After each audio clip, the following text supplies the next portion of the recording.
Hi, നമ്മുടെ ചാനലിൻ്റെ പുതിയ വീഡിയോയിലേക്ക് എല്ലാവർക്കും സ്വാഗതം. ഇന്ന് ഇവിടെ പറയാൻ പോകുന്നത് നമ്മൾ സാധാരണയായിട്ട് ചുരിദാർ തയ്ക്കുമ്പോൾ നെക്ക് ചെയ്യുമ്പോഴും പൈപ്പിംഗ് ചെയ്യുമ്പോഴുമൊക്കെ വൃത്തിയായിട്ടിരിക്കാൻ വേണ്ട അത്യാവശ്യമായിട്ട് മനസ്സിലാക്കേണ്ട ഒരു കാര്യമാണ്. പലർക്കും അറിയാമായിരിക്കും, തുടക്കക്കാർക്കും അറിയാമായിരിക്കും, പക്ഷേ അത് ക്ലിയർ ആവില്ല. മിക്കവാറും ചെയ്തു വരുമ്പോൾ ചുളുക്കൊക്കെ വീഴാൻ സാധ്യതയുണ്ട്. അങ്ങനെയുള്ള ഒരു കാര്യം വ്യക്തമായിട്ട് പറയാം എന്ന് കരുതിയിട്ടാണ്.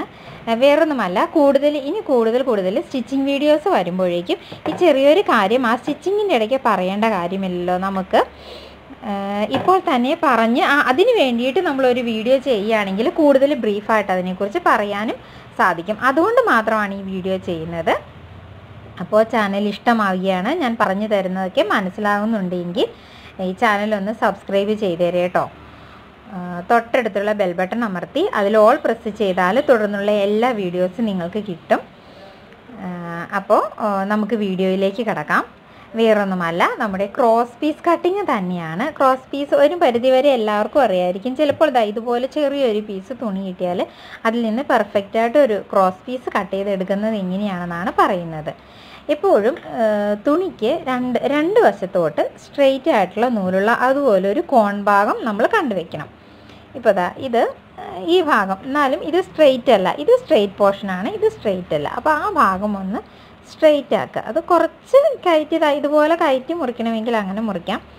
ഇല്ലെങ്കിലും ചെറിയ ക്രോസ് പീസാണ് മുറിക്കാൻ പറ്റുള്ളൂ. ചെറുതായിട്ട് ചെയ്യുമ്പോൾ ഇതൊന്ന് സ്ട്രെയിറ്റ് ആയിട്ട് എടുക്കുക, സ്ട്രെയിറ്റ് ആയിട്ട് ആക്കിയെടുക്കുക. നമുക്കിത് ഇതുപോലെ സ്ട്രെയിറ്റ് ആയിട്ട് ആക്കിയെടുക്കാം. കണ്ടോ? ഇനി ഇത് ക്രോസായിട്ട് മുറിച്ചാൽ മതി, കോണോട് കോൺ.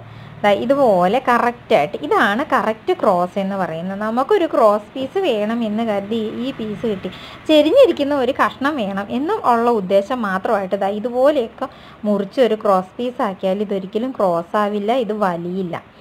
കറക്റ്റ് ക്രോസായിട്ട് മുറിക്കുകയാണെങ്കിൽ ഇങ്ങനെ കറക്റ്റായിട്ട് മുറിക്കുകയാണെങ്കിൽ ഇത് നന്നായിട്ട് വലിഞ്ഞ് കിട്ടും. ഇപ്പോൾ കാണിച്ചു തരാം.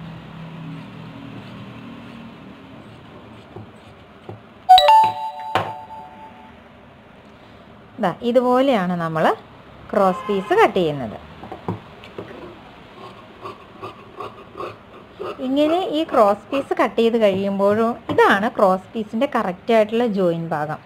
ഇത് കറക്റ്റ് ക്രോസ് ആക്കണം. അതിന് വേണ്ടിയിട്ട് നമുക്ക് ഇത് ജസ്റ്റ് ഇതുപോലെ ഒരു പീസ് എടുത്തിട്ട് ഇതുപോലെ ആ തുണിയിൽ ആ നൂല് പോയിരിക്കുന്ന ഒരു പാട് കാണും, അത് വെച്ചിട്ട് ഇതുപോലെ ക്രോസ് ആക്കാം.